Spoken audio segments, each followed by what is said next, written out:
badung nga bergan day dang yabi lano gazni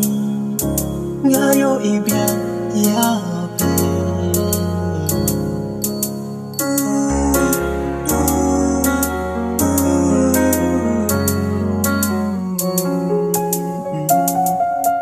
nga plano gazni nga gandu biang yabi ako ba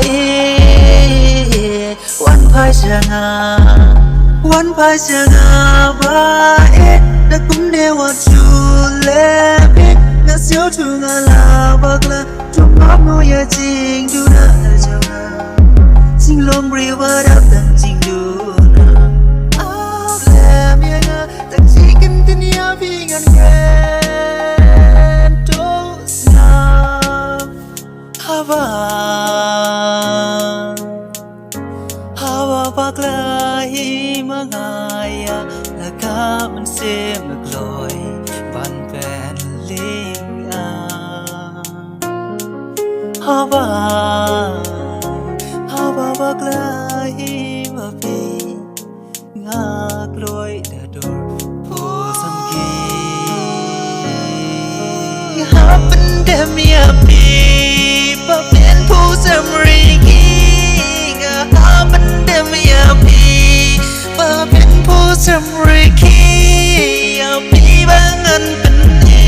da ji ye chung nga ke ya pi nga ha pyndem ya pi pa pen po sam ri ki nga ha pyndem ya pi pa pen po sam ri ki ya pi bangan pen ni da ji ye chung nga ke ya pi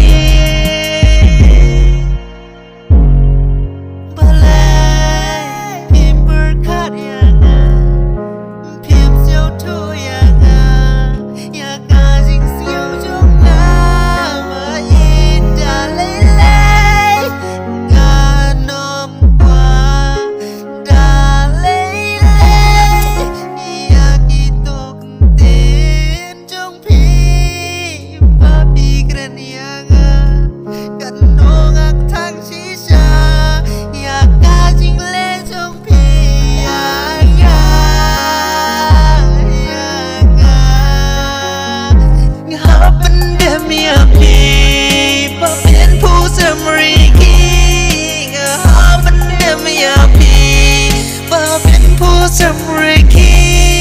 ya pi bangan pen ni da ji ye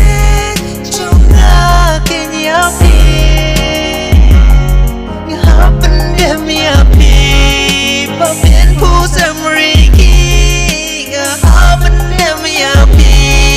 pa pen po sam ri ki ya pi bangan pen ni da ji ye chung nga ke ya pi